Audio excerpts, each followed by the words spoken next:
Como este pai transformou a traição da esposa em uma vingança épica. Você acha que já viu de tudo? Prepare-se para uma verdadeira saga de traição, vingança e amor incondicional. Imagine descobrir que seu filho não é biologicamente seu e transformar essa traição na maior vitória da sua vida.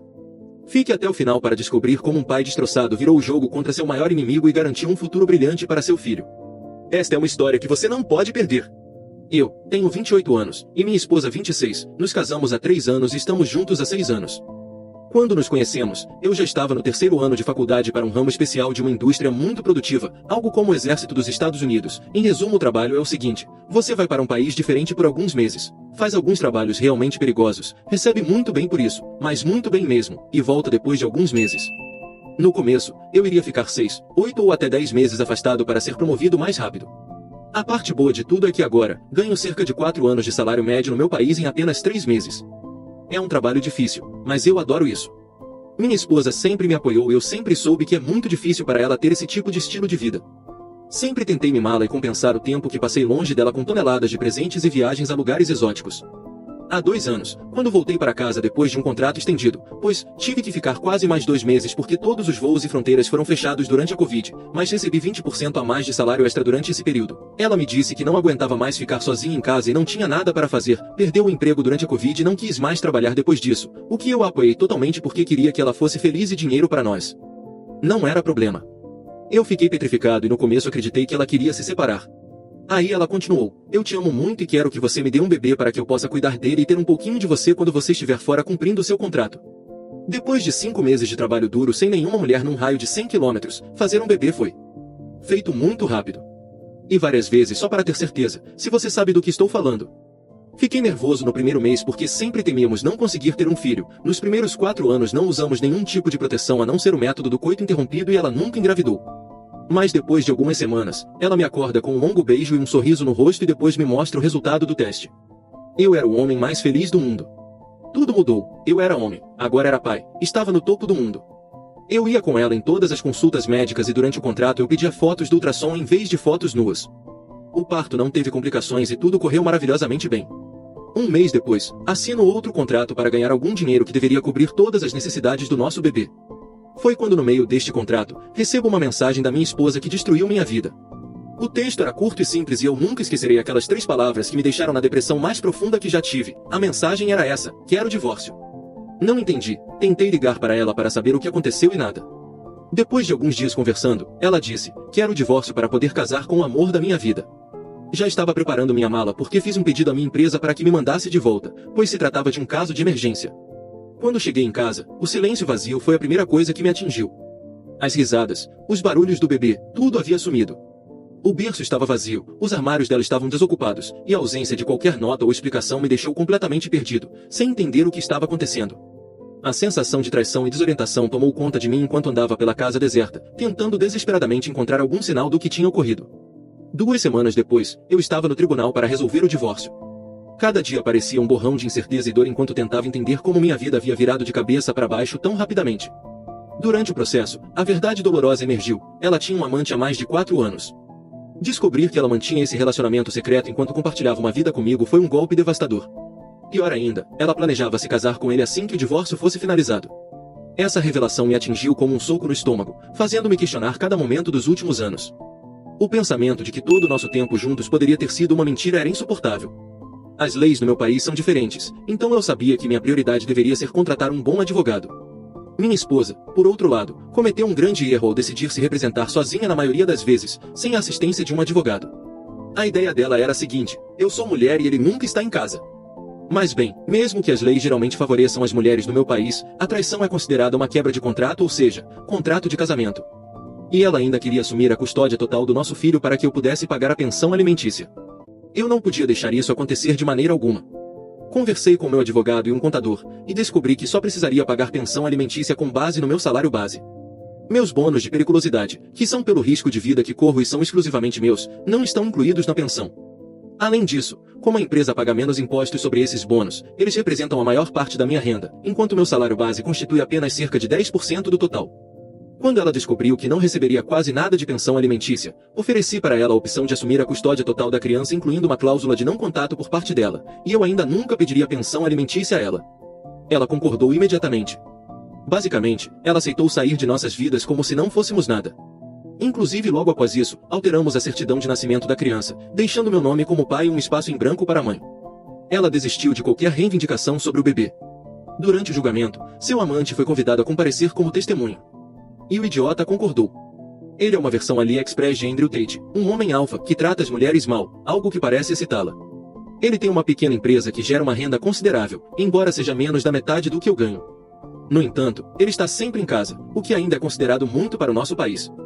Durante o julgamento, ele revelou que eles me traíam pelas costas há 3 anos e que o bebê era dele. Ele afirmou que minha esposa me enganou para ter um bebê com ela, para que eu não descobrisse sobre a traição. Ele disse tudo isso apenas para me fazer sentir horrível, acredito eu, mas na verdade, isso é considerado ilegal, algo como alienação de afeto e outros termos legais que meu advogado me explicou. Basicamente, ele sabia que éramos casados, mas decidiu conscientemente arruinar o nosso casamento. Nesse momento, a situação da guarda da criança já estava resolvida e um acordo havia sido assinado. O juiz, com uma expressão séria, perguntou à minha esposa se as alegações eram verdadeiras. Ela, sem hesitar, confirmou com um simples sim. O juiz então ordenou um teste de DNA para confirmar tudo. Quando os resultados do teste de DNA chegaram, confirmando que a criança não era biologicamente minha, houve um silêncio tenso na sala do tribunal. A juíza, olhando diretamente para mim, disse que eu tinha o direito de cancelar o acordo e renegociar a situação com minha esposa, agora que a verdade havia sido revelada. Eu me levantei, sentindo o peso do momento, e disse com firmeza, não, meritíssima. Este filho é meu e eu quero ficar com ele. A sala ficou em choque por um instante. A juíza, visivelmente surpresa, mas com um sorriso de aprovação, respondeu, bem, se o acordo é um contrato válido e você deseja mantê-lo, então, Sr. L., você é o pai legal dessa criança, e ninguém pode tirá-la de você. No meu país, não importa quem é o pai biológico, importa quem é o pai nos documentos. Desde o início, eu havia assumido a paternidade. Ao não contestar no hospital, o amante dela perdeu automaticamente todas as suas reivindicações paternas. Essa decisão protege o valor da família, garantindo que quem assume a paternidade desde o início não seja prejudicado posteriormente. Com a juíza reafirmando meu direito como pai, senti um alívio profundo. A minha ex-mulher e o amante dela, visivelmente derrotados, perceberam que suas mentiras e manipulações não haviam destruído minha determinação de ser o pai que a criança merece. Agora que o divórcio acabou, ganhei meu filho e minha esposa estava fora da minha vida.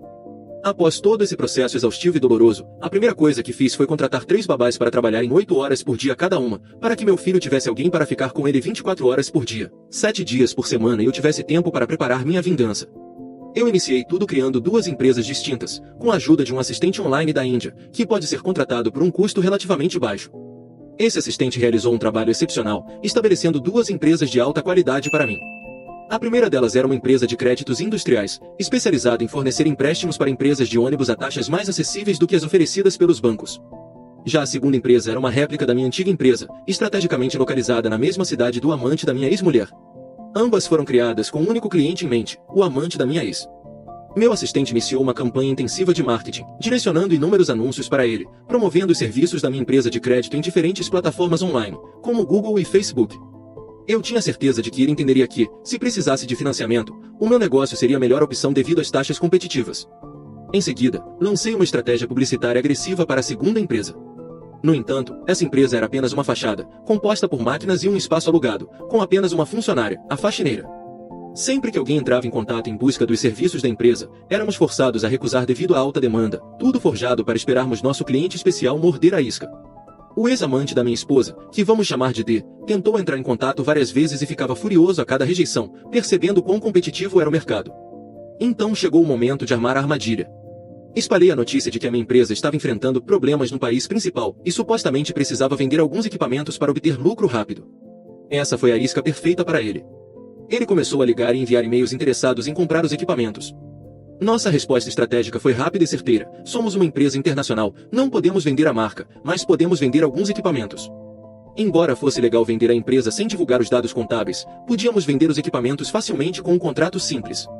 Ele queria eliminar a concorrência da sua cidade, então propusemos um acordo tentador. Se ele comprasse nossos equipamentos a um preço inflacionado, concordaríamos em não voltar a fazer negócios naquela região. Em questão de horas, recebi uma enxurrada de chamadas e e-mails da minha primeira empresa, interessadas em oferecer crédito para a compra desses equipamentos e quem estava nessa lista? Ele, o amante traidor.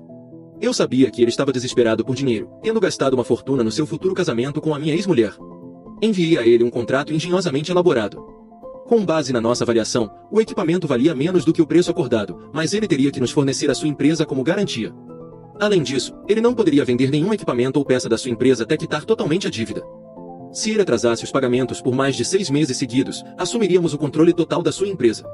No contrato, estipulamos ainda que a empresa de crédito compraria diretamente o equipamento, ou seja, eu estaria fornecendo dinheiro. Garanti que cada cláusula fosse atrativo o suficiente para ele aceitar. Por fim, mesmo que os clientes que ele esperava não se materializassem, ele deveria ser capaz de pagar tudo se nos repassasse 80% da receita da sua empresa pelos próximos 5 anos. Avançamos um pouco. No dia do casamento deles, decidi presenteá-los com um envelope. No meu país é costume dar dinheiro em envelopes como presente de casamento. Ele riu de mim e mandou-me embora, dizendo que não fui convidado e que não precisava do meu dinheiro. Sorri e pedi para ele abrir o envelope. Quando ele olhou dentro, encontrou uma intimação para comparecer ao tribunal na semana seguinte. Ele riu e perguntou do que se tratava. Respondi tranquilamente: nos vemos no tribunal. Aproveite a sua noite de núpcias. Na semana seguinte, ele compareceu. Eu estava processando por pensão alimentícia.